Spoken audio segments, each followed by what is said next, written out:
10,000 gemstones stolen in a single night. A 137-carat yellow diamond that vanished without a trace.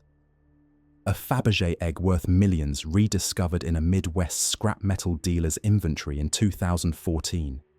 Purchased for its gold value, with the owner unaware of its Imperial Russian origins. These aren't isolated incidents. They're part of a pattern of dynasties unraveling and treasures slipping through the cracks of history. By 1927, the Soviet government was selling Romanov family treasures at Christie's in London.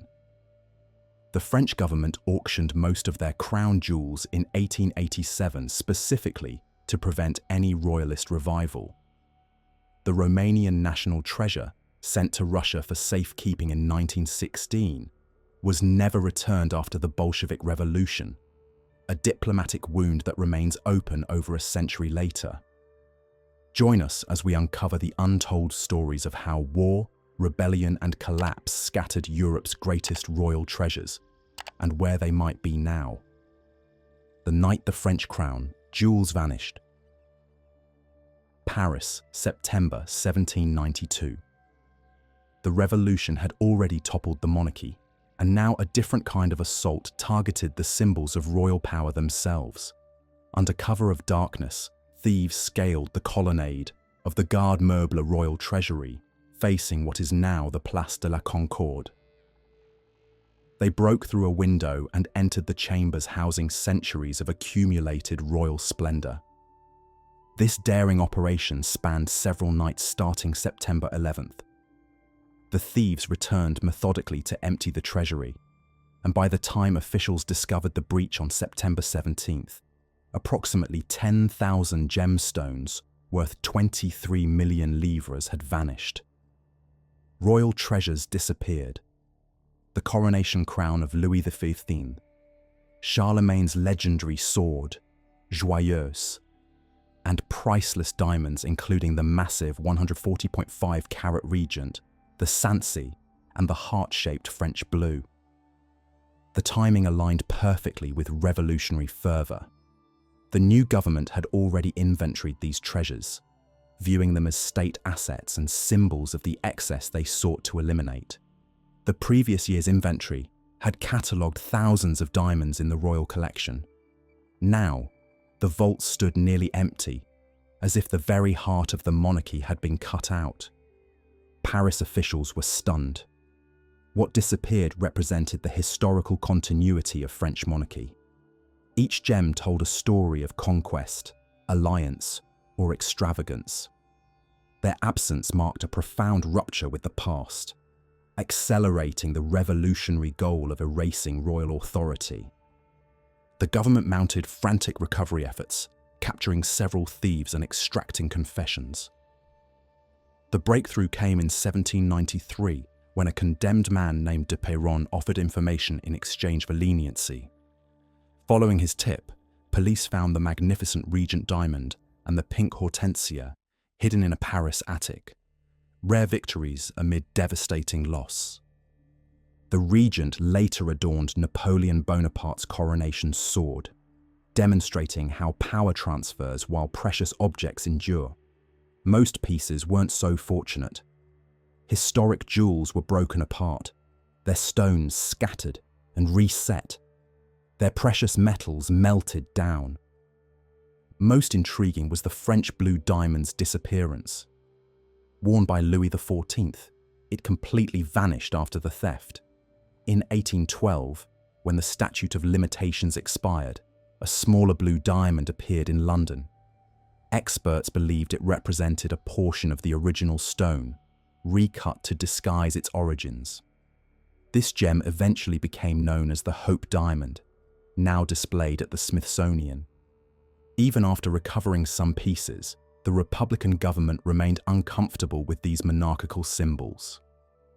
In 1887, the Third Republic auctioned the remaining crown jewels, declaring, "Without a crown, no need for a king." Nearly all unset gems were removed from historic settings and sold. The few preserved ceremonial crowns were stripped of original gems, replaced with colored glass. the auction completed what the 1792 theft began: the permanent dispersal of France's royal heritage, transforming symbols of dynastic power into silent exiles scattered across continents as France embraced its republican future. Imperial plunder, Napoleon's rise and fall. From the ashes of revolutionary France emerged an unlikely figure who would create an entirely new imperial treasury. Napoleon Bonaparte understood that to cement his power, he needed more than military victories. He needed symbols. After crowning himself emperor in 1804, he commissioned lavish new regalia, including a golden laurel leaf crown modelled after Caesar's. This wasn't mere vanity, but calculated political theatre, designed to bridge the gap between revolutionary France and the ancient glories of Rome. Napoleon's relationship with royal treasures revealed a stark contrast between his self-made empire and traditional royal wealth. While building his own collection, his armies systematically emptied the treasuries of conquered nations. As French forces marched across Europe from 1803 to 1815, royal vaults from Madrid to Vienna were targeted, transforming Europe's oldest monarchical jewels into fuel for Napoleon's ambition. Spain's royal treasures illustrate this pattern perfectly. When Napoleon's brother Joseph Bonaparte was installed as King of Spain, he seized the Spanish crown jewels. Fleeing Madrid in 1813 as Wellington's forces advanced, Joseph's convoy, stretching over 100 wagons loaded with paintings, gold and fiery gems stripped from Spanish palaces, became a mobile symbol of imperial plunder. At the Battle of Vittoria, British forces overwhelmed the French, and discipline collapsed as soldiers raided the treasure wagons. Velázquez's paintings were cut from frames, gold coins scattered across the battlefield, and priceless Spanish royal jewels vanished in the pockets of common soldiers, unaware of their historic significance. Meanwhile, Napoleon bestowed magnificent jewelry upon his imperial family. Empress Josephine received massive Colombian emeralds, brilliant green beacons of imperial ambition, set into exquisite tiaras and necklaces. His second wife, Marie-Louise, acquired her own emerald parure of comparable magnificence. Following Napoleon's 1815 downfall, these jewels became refugees. Josephine's daughter, Queen Hortense, smuggled her mother's emeralds from France. These eventually passed to Napoleon III and ultimately to Sweden through Bernadotte family connections. Marie-Louise fled to Austria with her emerald parure intact, where the stones survived as tangible reminders of Napoleon's brief empire. Even Napoleon's personal regalia faced dismemberment. His golden laurel crown was broken apart, with individual leaves distributed as diplomatic gifts.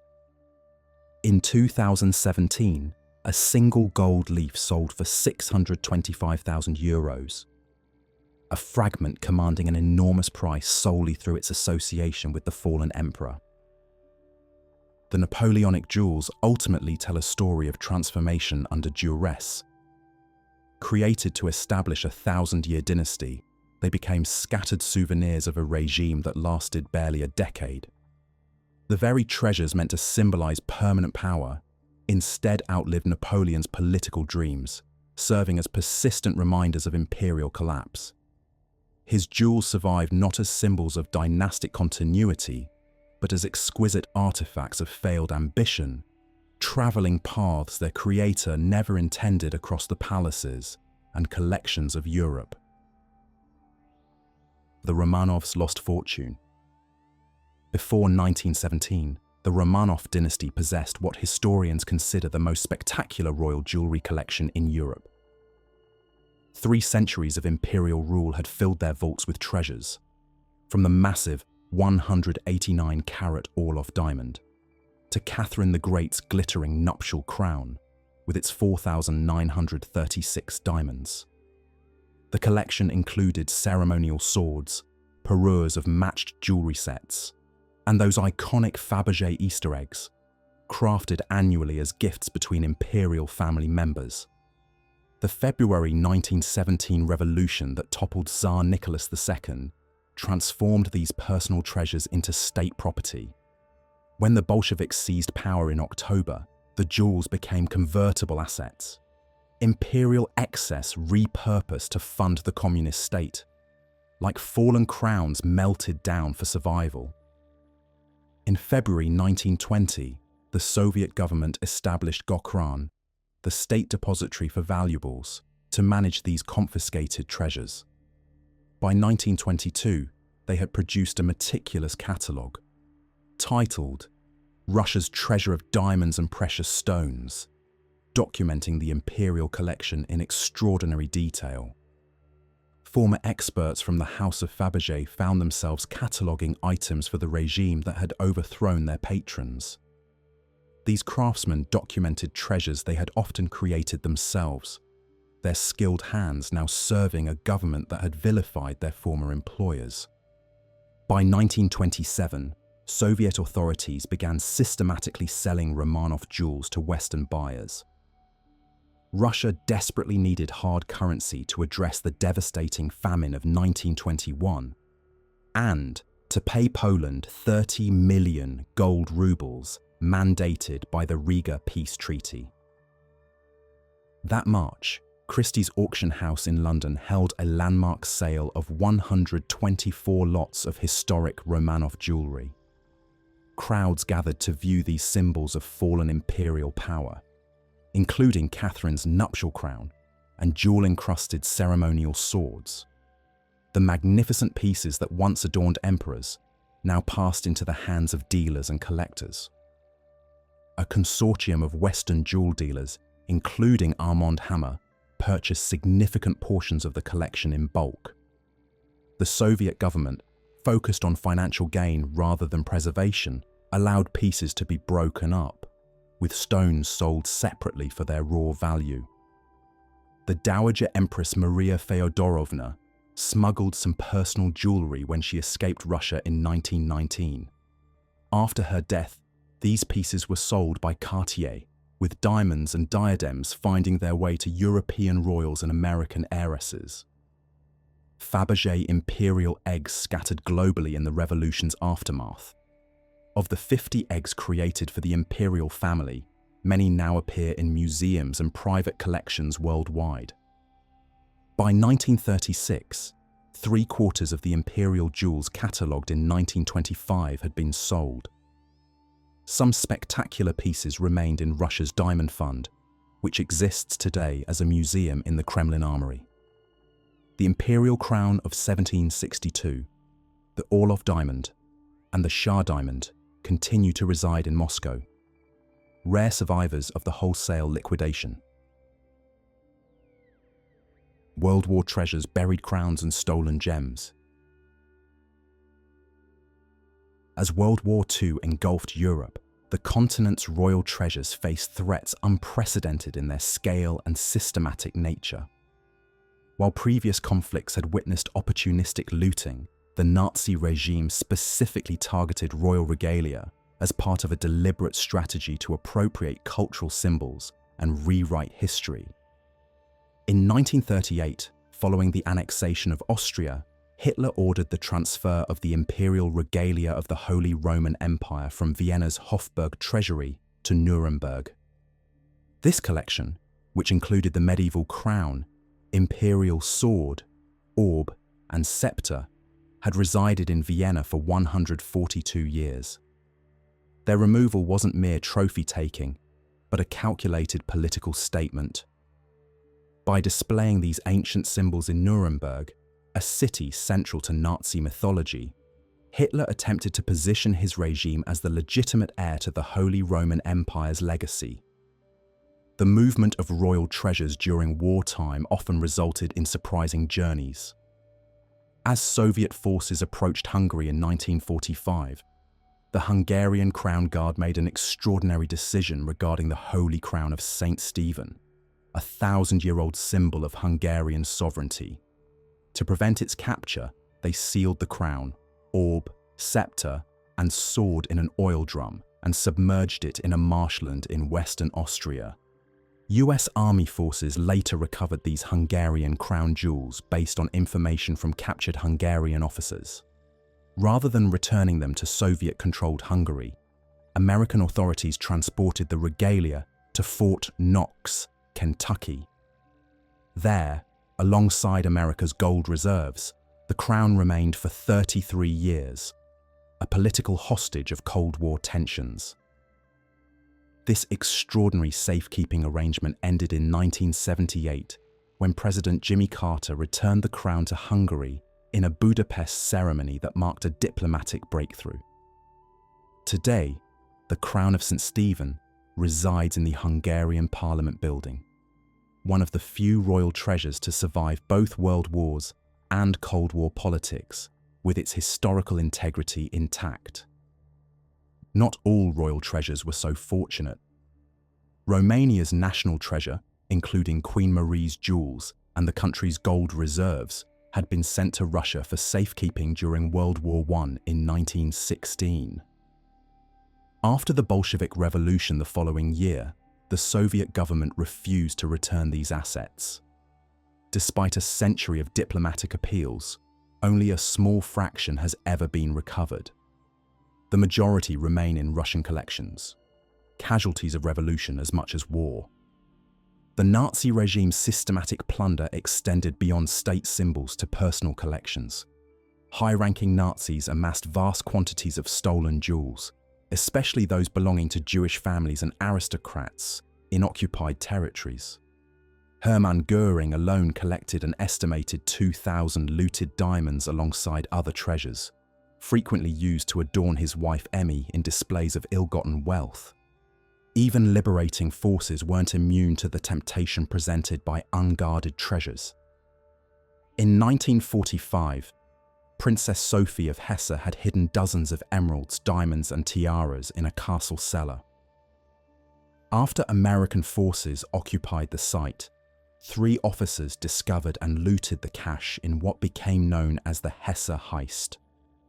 Though the culprits were court-martialed and some jewels recovered, many pieces vanished permanently. The aftermath of World War II saw royal treasures scattered in unexpected directions. Some remained hidden for decades, others emerged in private collections, while many were broken up and sold stone by stone.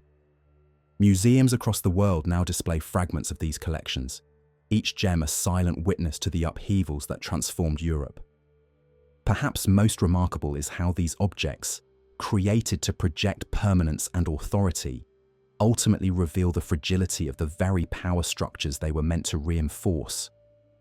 The wartime journeys of these royal treasures, whether buried in marshes, locked in Fort Knox, or permanently lost to looting, demonstrate how even the most enduring symbols of sovereignty could become refugees when nations themselves faced existential threats. Exiles and auctions, the afterlife of royal gems. The aftermath of World War II brought a new reality for deposed royal families across Europe. With monarchies abolished in many nations, former royals found themselves in unfamiliar territory, exile without income or property. For these royal refugees, their remaining jewels represented both their heritage and, increasingly, their financial lifeline. Consider King Michael of Romania, forced to abdicate in 1947. Having fled with only a handful of family jewels, these treasures eventually had to be sold to support his family in Switzerland. The Italian royal family, exiled after 1946, gradually sold their personal collection to maintain their lifestyle abroad. This pattern repeated across Europe as former monarchs transitioned to private citizenship, watching as their heritage transformed into financial sustenance. Auction houses became the final destination for many royal collections. Christie's and Sotheby's emerged as the primary marketplaces where royal history was monetized. Their catalogues transformed historical narratives into sales pitches, with royal provenance dramatically increasing values.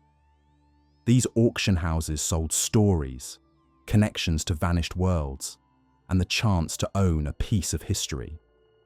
The 1987 Sotheby's auction of the Duchess of Windsor's jewels exemplifies this transformation. Though not strictly crown jewels, these pieces carried powerful royal associations through their connection to King Edward VIII, who abdicated to marry Wallis Simpson. The collection sold for an astounding $50 million, roughly 7 times its estimated value. A sapphire brooch estimated at $28,000 sold for $806,000, while a heart-shaped diamond clip fetched $2.3 million against an estimate of $235,000. Buyers valued the story behind these jewels as much as their material worth. Meanwhile, legendary royal treasures remain missing. The Irish crown jewels, stolen from Dublin Castle in 1907, have never been recovered. The 137-carat Florentine diamond disappeared after the Habsburg Empire collapsed in 1918. These enduring mysteries fuel continued searches by historians and treasure hunters alike. Stories circulate about hidden caches of royal jewels, emergency stashes concealed during wartime and never retrieved. In the 1990s, Hungarian authorities discovered documents revealing communist-era officials had secretly buried crown jewels beneath Budapest in 1949. Such discoveries sustain hope that other hidden collections may await rediscovery.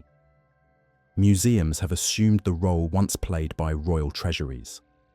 The crown jewels of Sweden, Norway, and Denmark remain intact in their respective countries' museums.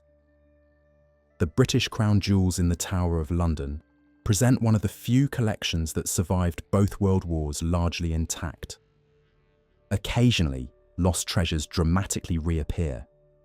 In 2014, the third Imperial Fabergé egg was discovered at a Midwest scrap metal dealer. Purchased for $14,000, it was later identified as an Imperial masterpiece worth approximately $33 million. These discoveries suggest more lost royal treasures may still emerge from obscurity, connecting us to fallen dynasties through these tangible links to history. Conclusion. Walking through Vienna's Hofburg treasury today, you can stand before the imperial crown of Austria, a survivor against impossible odds. These treasures exist because people recognize their value beyond gold and gems. Each recovered jewel connects us to the forces that shaped modern Europe. They tell stories of power, revolution, and change that textbooks cannot convey. The eternal glitter of these diamonds endures while the human institutions they once represented crumble to dust. Permanence and fragility intertwined in gold and gemstones. If you enjoyed this journey through history, please like and subscribe for more fascinating stories.